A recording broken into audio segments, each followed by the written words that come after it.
Nous ouvrons la parole de Dieu ensemble et nous avons un sujet de grande importance. Je vais parler d'une généralité, puis je vais en arriver à mon sujet. Tu mets rien pour l'instant, hein? Merci. Nous savons qu'aujourd'hui, nous avons des guerres à des frontières du Moyen-Orient, des guerres qui conduisent des missiles, des drones à passer d'une frontière à l'autre, à cette agression qui fait qu'effectivement, pour beaucoup, nous sommes interpellés par la fin des temps. Et nous cherchons parfois une lecture, mais j'aimerais vous faire cette lecture plus précise, la suivante. C'est que si les nations s'opposent les unes aux autres et se font la guerre, on se rend compte aussi que de plus en plus les opinions, les cultures, les communautés se confrontent et s'affrontent. Qu'il y a une radicalité dans les rapports. On a du mal à se supporter. Et je vous assure, je ne suis pas dépressif, je ne fais que constater ce qui se passe, mais on se renforce dans son identité et on ose dire ce que l'on est au détriment des autres. C'est un fait, c'est sociologique, mais je vous en parle quand même. Et s'il faut que la focale se réduise pour qu'on en arrive, on se rend compte que même les couples et les familles, l'endroit où on semble-t-il, on s'aime le plus et on se protège, eh bien, sont disloqués et ne survivent pas parfois à cette guerre. On ne supporte pas son voisin,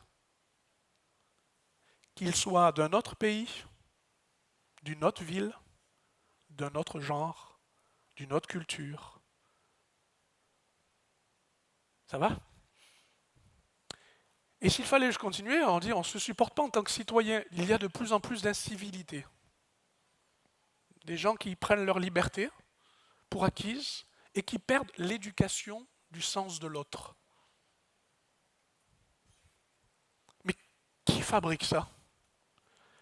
Qu'est-ce qui fait qu'aujourd'hui on en arrive là? Et surtout, ma question, comment l'Église vit-elle dans cet environnement et comment se distingue-t-elle? Moi, si vous me mettez dans une baignoire avec de l'eau glacée, j'ai froid. On est d'accord? Mais si nous nous plongez dans cette atmosphère-là, on devient aussi hostile que le reste de ce monde.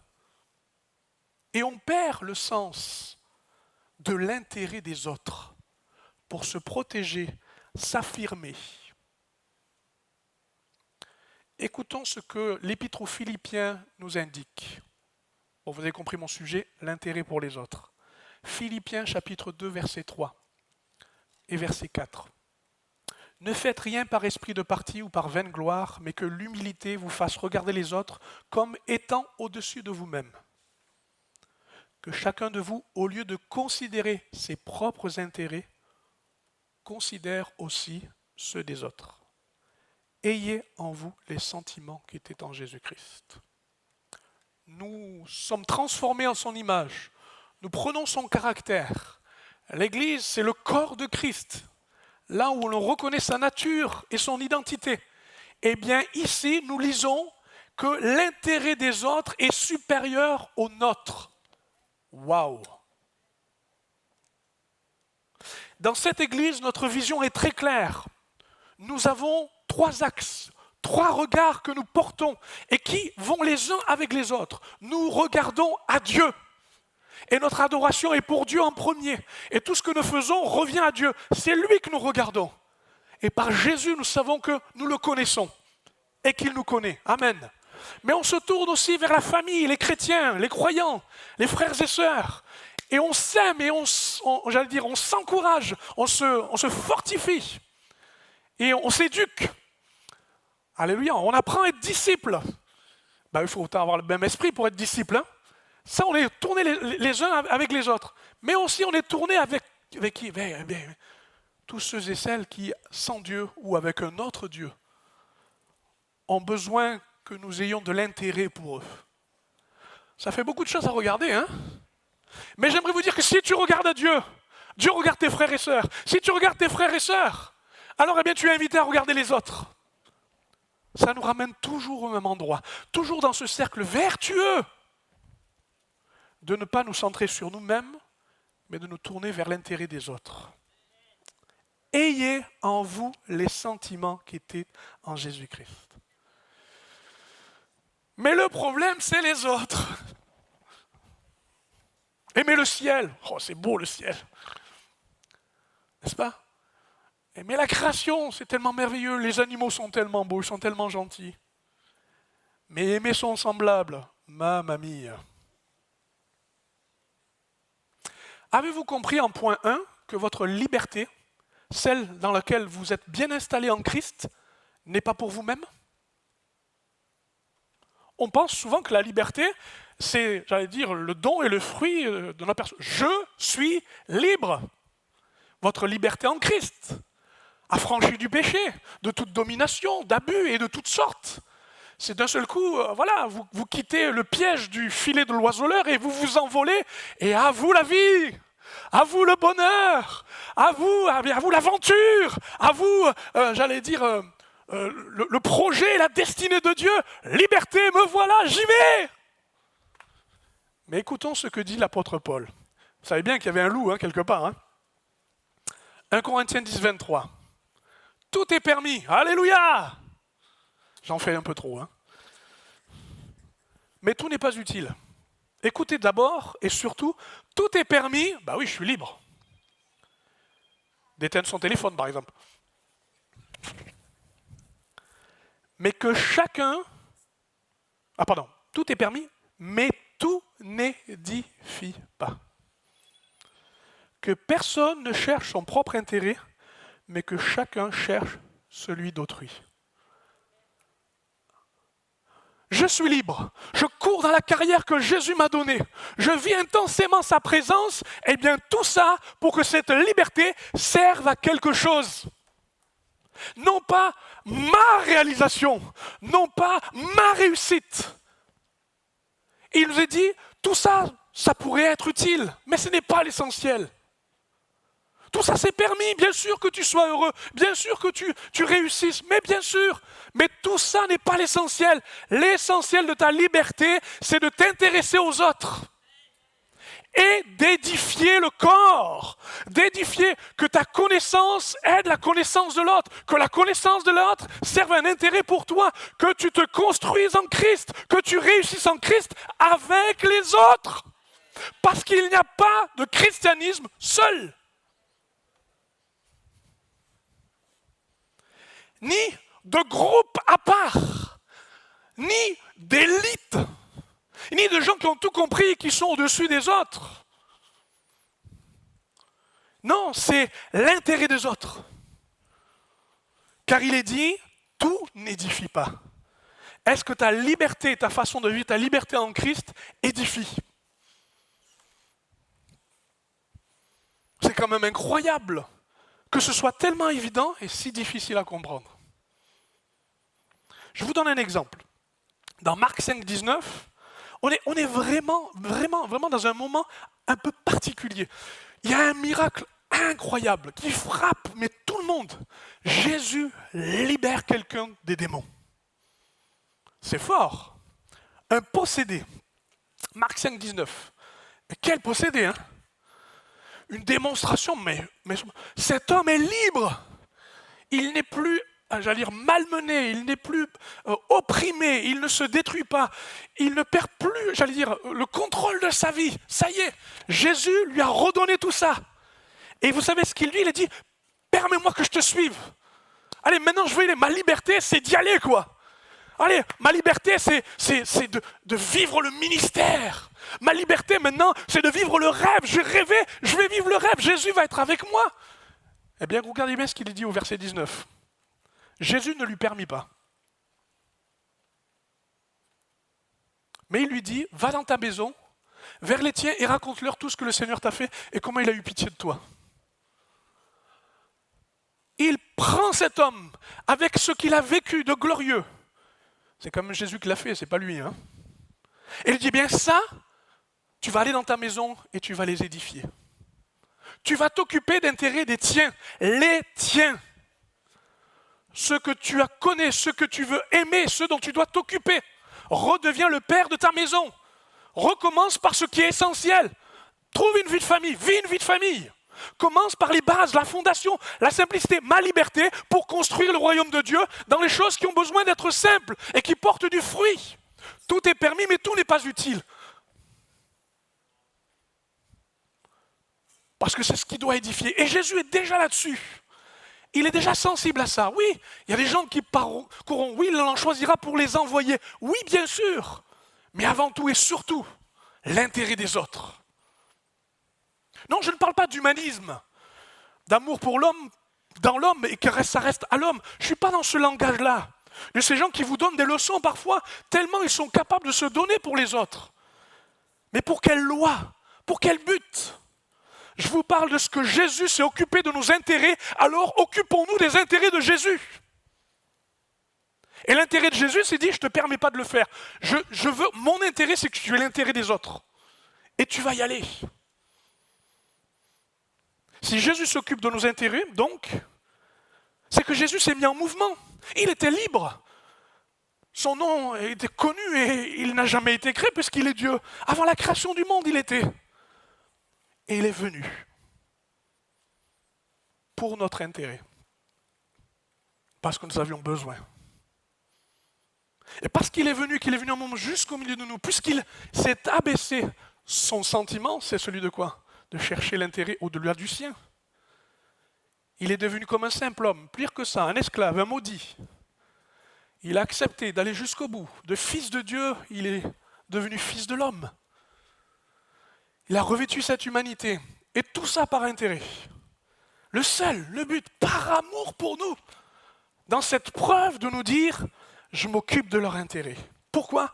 Parce qu'il nous renvoie libres, pardonnés, aimés, pour nous occuper des intérêts des autres.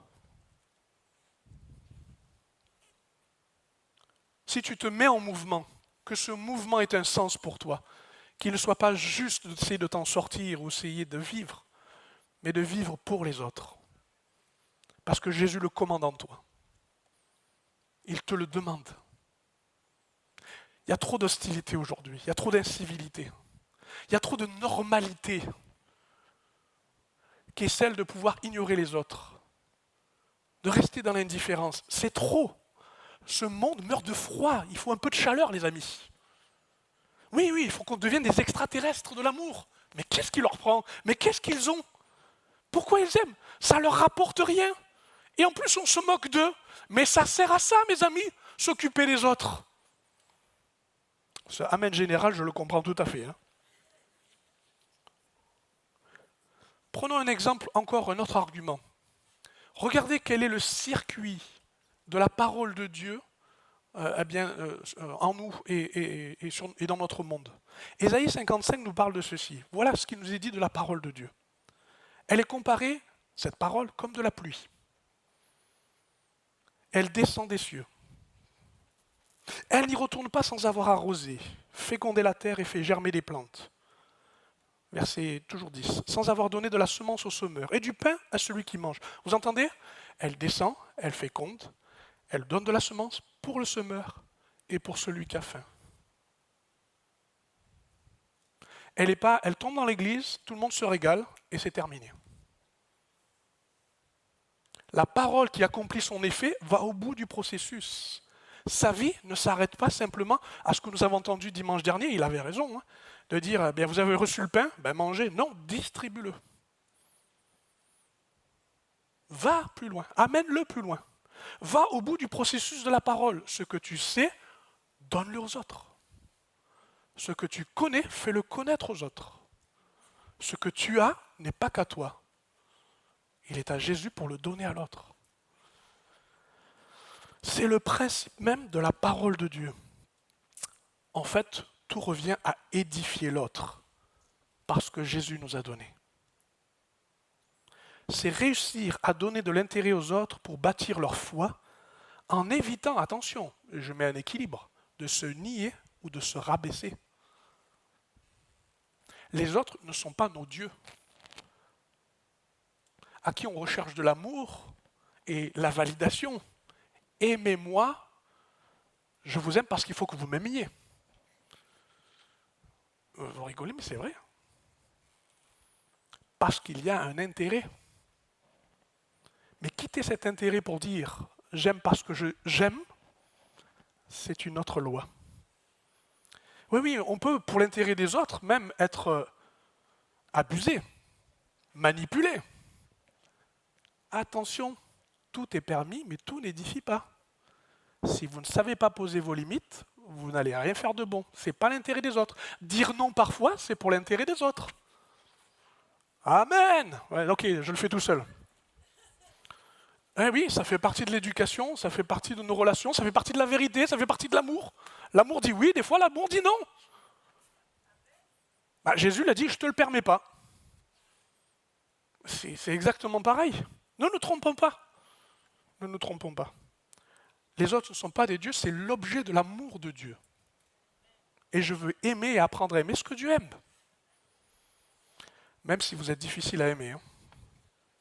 Comme je le suis aussi. Deuxième chose. Tu peux le mettre? Bravo. On a parlé de liberté, on parle de solidarité pour grandir dans la foi. Romains 15:1 nous dit « Nous qui sommes forts dans la foi, nous devons porter les faiblesses de ceux qui ne le sont pas, sans chercher notre propre satisfaction. » Que chacun de nous regarde la satisfaction de son prochain pour le bien de celui-ci, en vue de l'aider à grandir dans la foi. Je vous le relis, le verset 2, que chacun de nous regarde la satisfaction de son prochain pour le bien de celui-ci, en vue de l'aider à grandir dans la foi. Mon intérêt, c'est que tu grandisses dans la foi, même si tu es faible. Et si tu es fort, dépêche-toi d'aider celui qui a besoin de grandir dans la foi. C'est ce que le texte nous dit. Le travail donc d'édifier, de chercher l'intérêt commun, repose sur chacun. Sur chacun. Solidarité de la persévérance doit être égale à celle de la croissance de tous. S'il y a un effort à faire, c'est de grandir, mais cet effort est d'abord dans la solidarité que nous avons les uns avec les autres pour grandir. Ça commence là. Le problème, c'est qu'il faut associer faible et fort. Et ça ne va pas tout à fait ensemble. Qui est d'accord avec ça? Moi, je ne sais pas, mais il y a quelques années de cela, je courais. Je faisais un peu de footing. Et quand on commence dans le footing, je vous assure, c'est terrible. Le corps refuse. Et vous souffrez. Et ceux qui ont l'habitude de courir sont à côté de vous. Et eux, ils ont le souffle lent, ils ont le corps pour ça. Et vous, vous êtes derrière. Et puis, vous êtes faible. Et eux, ils sont forts. Et ils courent devant. Et puis, au bout d'un moment, ils font « Bon, elle est faible, allez. » Mais à un moment donné, j'ai commencé à bien courir, quoi. Et puis, j'ai commencé à avoir du souffle. Et puis, j'ai vu les faibles. Ceux qui ont des crampes. Je dis, mais quels sont ceux qui sont forts pour ralentir le rythme, donner l'encouragement et amener à l'étape suivante? C'est dur d'être faible et fort et de marcher ensemble. C'est dur d'avoir le même pas, les uns avec les autres. On est d'accord. S'il y a unité, il faut qu'elle soit dans la solidarité, pas dans le simple fait de le dire. C'est quand on construit ensemble. C'est quand on réalise des projets ensemble. C'est quand on vit ensemble. Dites-moi un amen, s'il vous plaît, je me sens tout seul. Ah oui, mais écoutez, oui, bien sûr. Moi, je le vis, mon message. Alors, la place du fort. Eh bien, j'aimerais vous dire, cher fort, vous qui êtes fort, on réussit à bâtir la muraille qu'avec les faibles, pas qu'avec les forts. Vous lirez le livre de Néhémie, tout le monde était sur la muraille. Et je ne pense pas que tout le monde était maçon. Merci. Donc je ne pense pas que les pierres étaient toujours bien jointées. Mais il y avait un fort, un faible, un fort, un faible. Et tout le monde travaille. Je crois que ça se construit avec les mélanges du fort et du faible. Exactement comme le corps qui accepte qu'il y ait des membres plus forts et des membres plus faibles. Mais tous ont leur utilité. Quand on a compris ça, que tout le monde est utile, alors je pense qu'on fonctionne autrement et on cherche un autre intérêt. Pas son rôle, mais le rôle collectif. Pas son but et sa façon de voir, mais ce qui doit se vivre ensemble parce qu'il faut réussir à bâtir la muraille. Parce qu'il faut que le corps soit en bonne santé. Qu'il n'y ait pas d'un seul coup la révolution des forts. Tous les muscles ils disent, on est là, on est fort. On n'a pas besoin des orteils, allez, laissez tomber. Mais ouais, essayez d'avoir des muscles sans avoir les pieds, vous allez voir. Vous n'irez pas loin, hein, ou sans les orteils, sans l'équilibre, si vous préférez. Bon, j'arrête là l'image. Regardez cette image, elle me plaît beaucoup, et elle m'inspire beaucoup. Dans le livre de Job, au chapitre 41, verset 15, il nous parlait d'une forme d'unité. C'est une image, c'est certes un peu poétique, mais elle a son intérêt. Il nous parle du crocodile. Il me dit, mais pasteur, tu passes de la muraille au crocodile. De quoi tu parles? Vous allez comprendre. C'est une description de cet animal. Et il y a un enseignement dans cette image poétique. Il y a un rapport très intéressant de notre façon d'être forts ensemble. Ces magnifiques et puissants boucliers, ces écailles, sont unis ensemble comme par un sceau. Ils se serrent l'un contre l'autre et l'air ne passerait pas entre eux. Ce sont des frères qui s'embrassent, se saisissent, demeurent inséparables. Mais la voilà, l'utilité de la force. La force, c'est de se sceller comme des boucliers les uns avec les autres. Oui, le faible aura tendance à s'éloigner, à dire « c'est trop compliqué, c'est trop dur ». Mais le fort doit le regagner et le ramener en lui disant « non, on est ensemble, je porte pour toi s'il le faut, mais il faut qu'on reste unis ». Car si l'écaille s'ouvre, c'est la fin. Hein. Ça passe, la faille est là, et quand il y a une faille, on coule. Ou on est défait, s'il s'agit d'une armée. La place du fort, là voilà, où nous trouvons. Mais la place du faible. Alors j'ai une petite nuance à vous dire, j'espère que vous allez m'écouter, mais tous les forts ont toujours un moment de faiblesse. J'ai dit, ouais, je suis content de l'entendre, ça me rassure. Et tu peux avoir un temps où tu es fort et un temps où tu es faible. Parce qu'on n'est pas toujours fort. Bon, au-delà de tout ça, ce que je veux dire, si tu as un point de faiblesse, si tu te sens faible, ou si tu es encore faible, sache que l'intérêt de l'autre, c'est de te protéger, de te compléter, et même de te dépasser. Dépasser dans le sens d'aller plus loin que toi-même. Je laisse réfléchir à ces paroles. Et j'ai un exemple très simple. Moïse. Ne me dites pas que Moïse était faible. L'homme le plus patient. Moïse, dans les démonstrations, qui a réussi à faire ce que Dieu a fait avec lui? Conduire un peuple dans un désert. Enfin, je vous passe tout ce qui peut faire sa qualité. Et pourtant, Moïse a été entouré de Aaron, Jéthro et Josué. À des moments différents peut-être. Mais pourquoi? Parce que Aaron a pallié à l'addiction et aux hésitations de Moïse.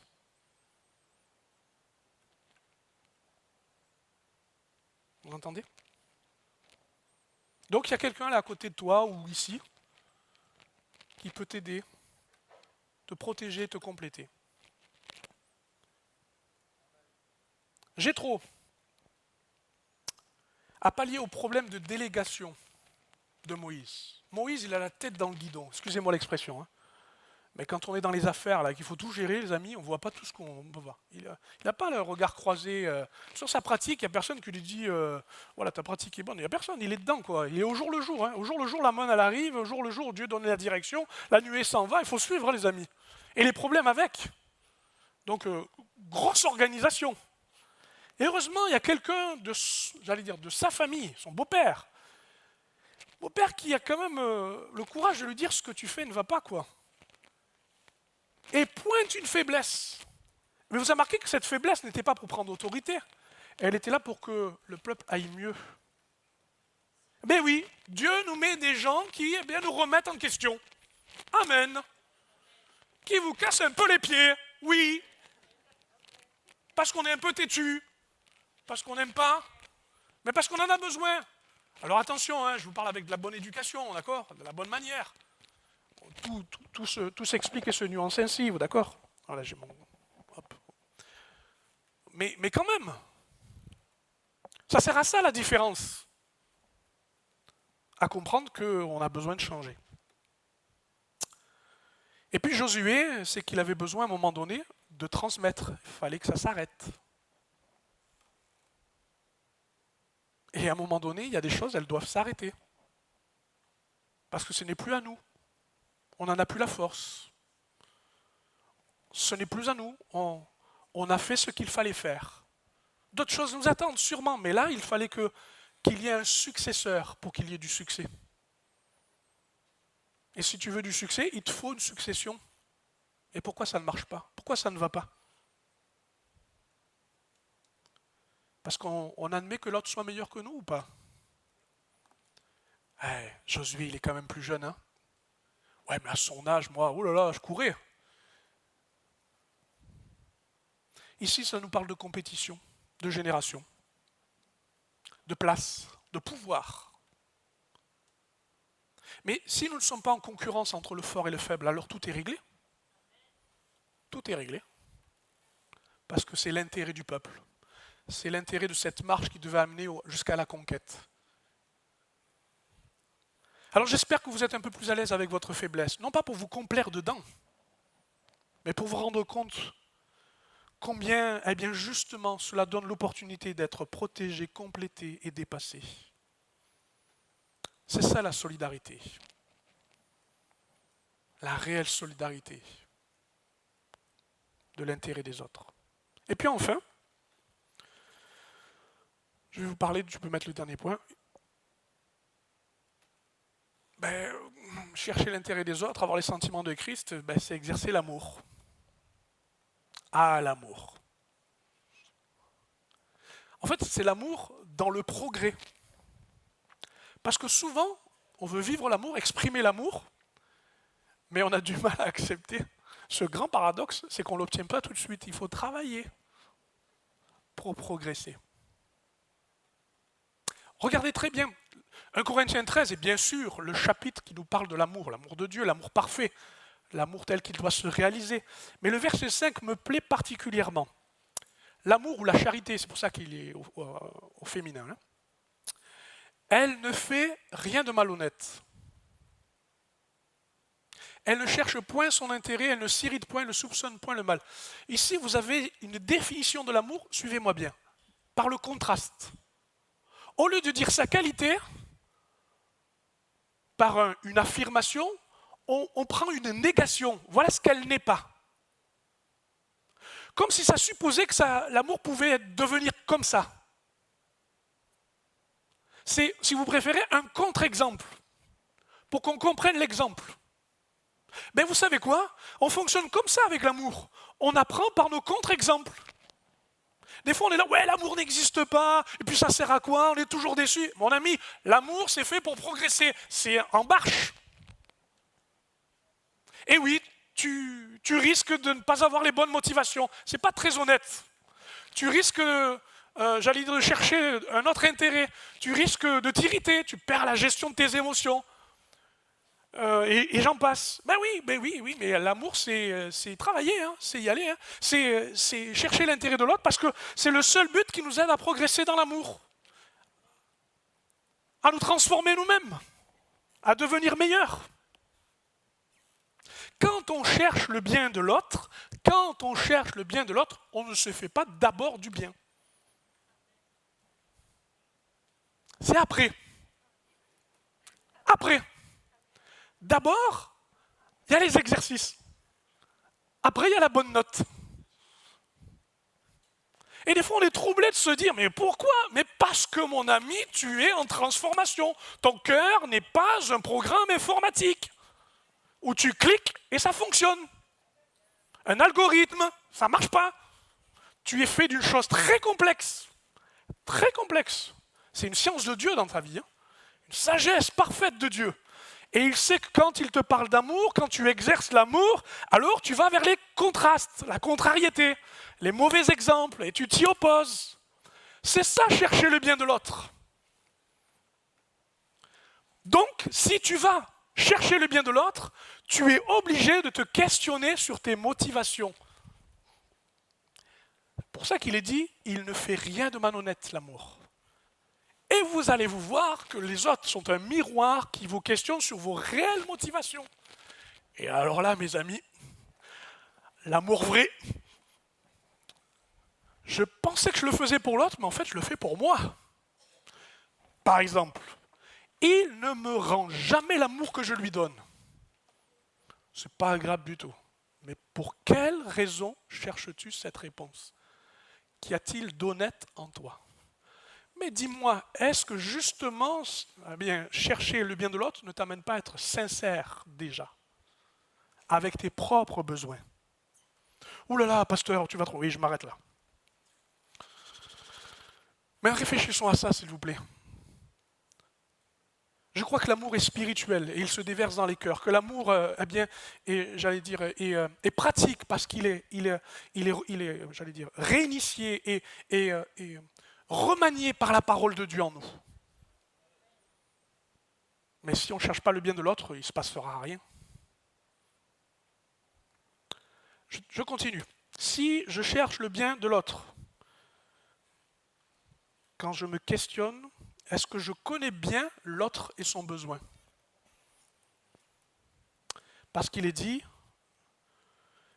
il ne cherche point son intérêt, ou cherche plutôt l'intérêt de l'autre. Mais des fois, dans notre lecture et dans notre façon d'agir, est-ce qu'on a compris réellement quel était le besoin de l'autre? Pas toujours. Là aussi, on a calqué quelque chose sur l'autre vis-à-vis de nos besoins. Oui, vous faites ce que vous aimeriez qu'on vous fasse.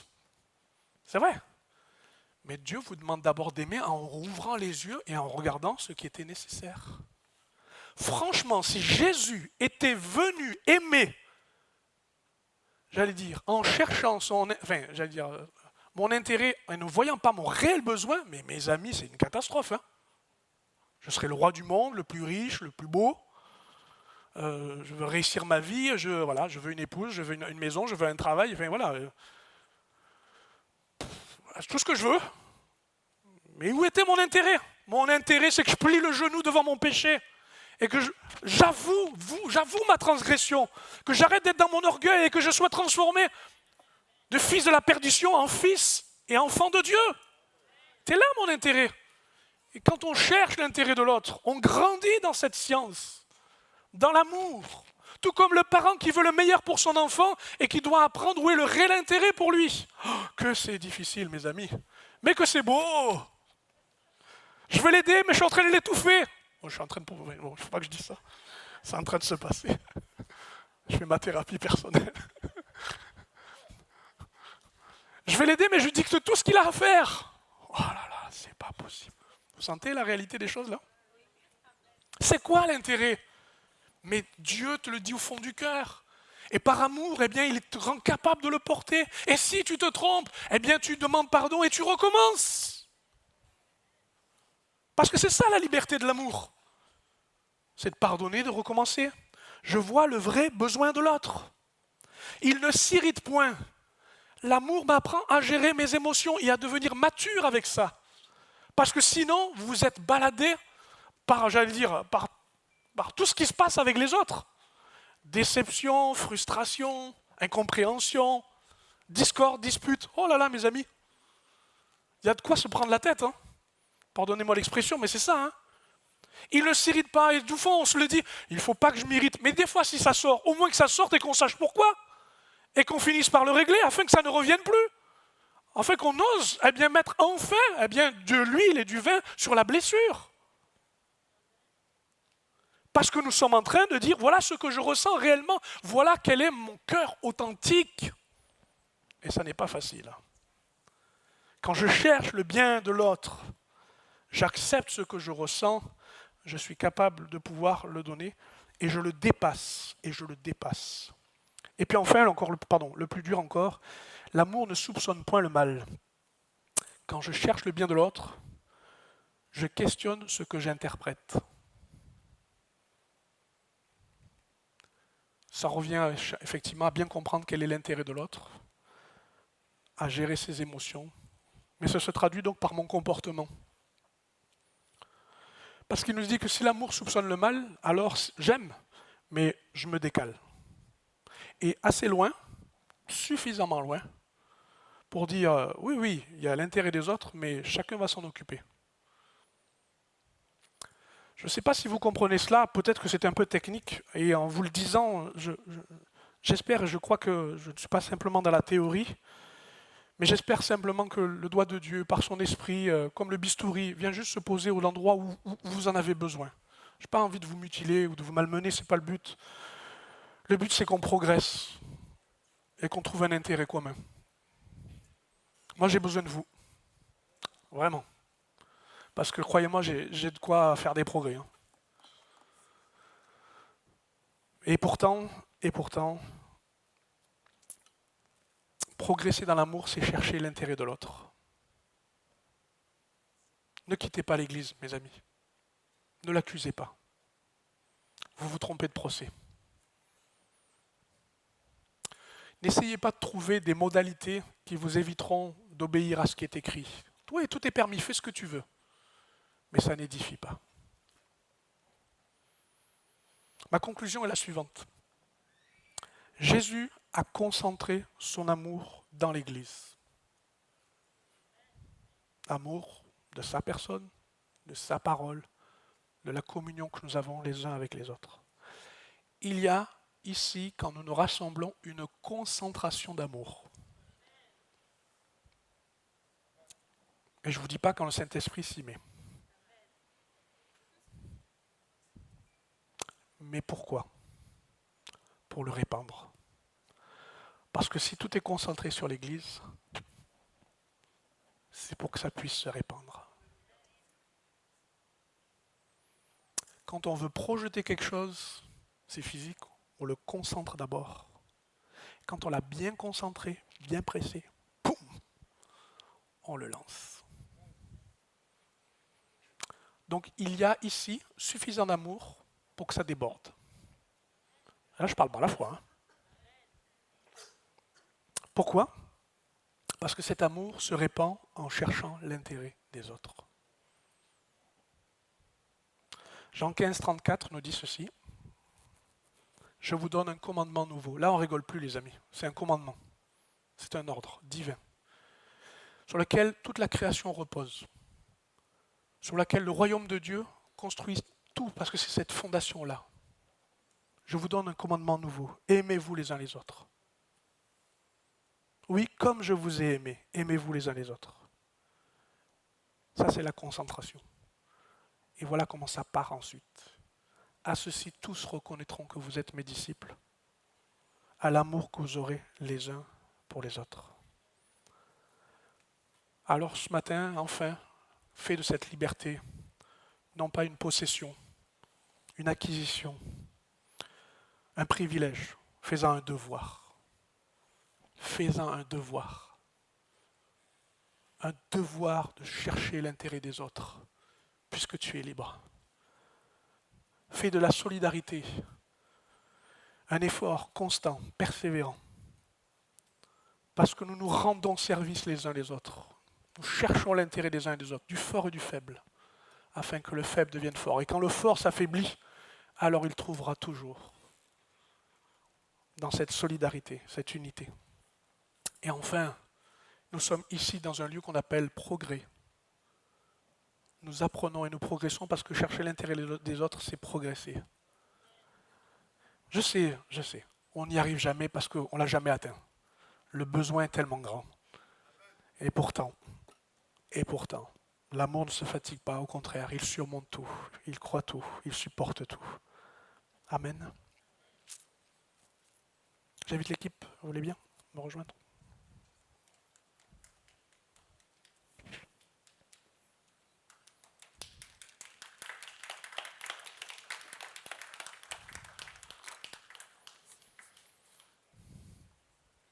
Je vois ce moment comme un oasis, mes amis. C'est un temps de fraîcheur, un temps de repos. Un temps où, tout ce qu'on vient de dire, ça nous décharge un peu. de cette ambiance terrible, de peur, de toujours voir l'autre comme hostile, comme quelque chose qui va nous arriver. Un peu de fraîcheur dans un monde caniculaire. Mais à quoi sert l'oasis, mon ami? À te donner la direction du chemin. À te dire, repose-toi un peu parce qu'il va falloir continuer à marcher. Il va falloir y retourner.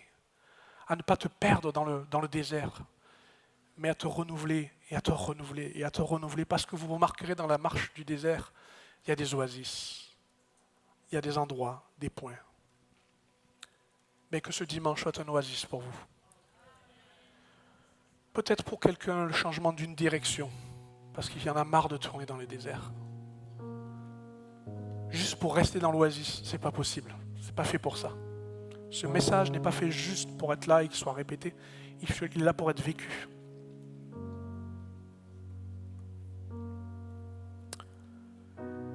Et la deuxième chose, c'est que ce qui m'était difficile cette nuit, et cet enjeu, je vous parlais d'ouverture de cœur, c'est qu'on est dans la mécanique, là, les rouages de l'Église, les rouages du royaume de Dieu. Il y a tout un enjeu.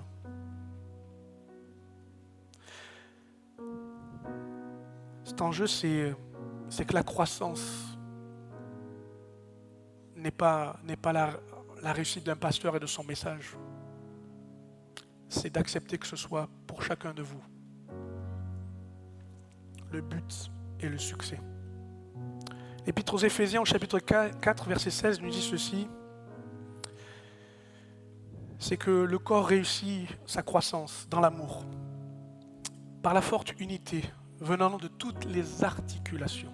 Une articulation ne fonctionne et n'existe que par une chose. Elle sert l'intérêt des autres. C'est ça une articulation. Ça sert l'intérêt des autres. Et puisque je vous parle de mécanique, je pense qu'il y a des rhumatismes et qu'il faut que ça s'arrête là. Il faut que le corps retrouve sa souplesse. Ce que je veux dire ici, c'est que si nous sommes à chercher l'intérêt des autres, alors nous allons rencontrer les gens avec ce qu'ils sont et quels sont leurs intérêts. Et mes amis, il va falloir être préparés. Préparés à la différence. Préparés à tout ce que ce monde a créé et que comme une mer rejette sur le rivage. De ces perdus, de ces orgueilleux, de ces égoïstes dont nous faisions partie. Et ces articulations donnent la santé au corps parce qu'il ne s'agit pas simplement de la prouesse de quelques-uns, mais d'un état d'esprit et d'un corps. De gens qui ont compris que le commandement ne pouvait pas être autrement que d'être reçu et obéi. Aimez-vous les uns les autres, comme je vous ai aimé. À ceci, tous reconnaîtront que vous êtes mes disciples. On courbe un instant. On demande à Dieu sa grâce. Seigneur. Seigneur, pardon pour cette liberté qui a été abusée, qui est allée au mauvais endroit, de la mauvaise manière. Nous voulons être libres pour se consacrer à ce que tu nous demandes. Et nous y retournons encore une fois. Merci pour cette patience et ce pardon sur nos vies. Seigneur, notre Dieu, oui, nous ne sommes plus centrés sur nous-mêmes. Nous sommes centrés sur ce que tu demandes, l'intérêt des autres. Seigneur, mon Dieu, s'il y a aujourd'hui un tel climat, nous prions que l'Église, Seigneur, soit dans un autre climat. Nous prions que notre Église soit un oasis. Que, Seigneur, ce soit un lieu de réparation et de restauration, afin que, mon Dieu, comme nous l'avons lu, et comme nous le croyons, chacun trouve un intérêt, celui des autres. Merci parce que tu remets la main à l'ouvrage à celui qui l'avait abandonné. Tu redonnes peut-être compréhension et consolation à celui qui se désespérait de cela. Seigneur, merci parce que je le sais, tu es tellement satisfait quand tu nous vois reconnaître, accepter et entrer dans ce que tu nous demandes. Je te prie qu'à cet instant, Seigneur, ce message devienne vivant. Est-ce que quelques-uns voudraient dire à Dieu, vous avez vu, on vous a vu mis dans le noir pour être dans l'intimité, dans la présence de Dieu la plus simple. Est-ce que quelqu'un voudrait renouer avec cette liberté dont on parle et de dire, voici, je fais de ma liberté une liberté pas pour moi-même, mais pour l'œuvre de Dieu et pour son royaume, eh bien vous vous levez à votre place.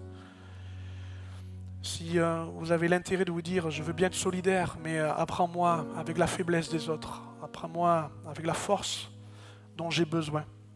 Je ne reviens pas sur l'ensemble du message, vous vous levez à votre place. Et à tous ceux qui pourraient dire, Seigneur, l'amour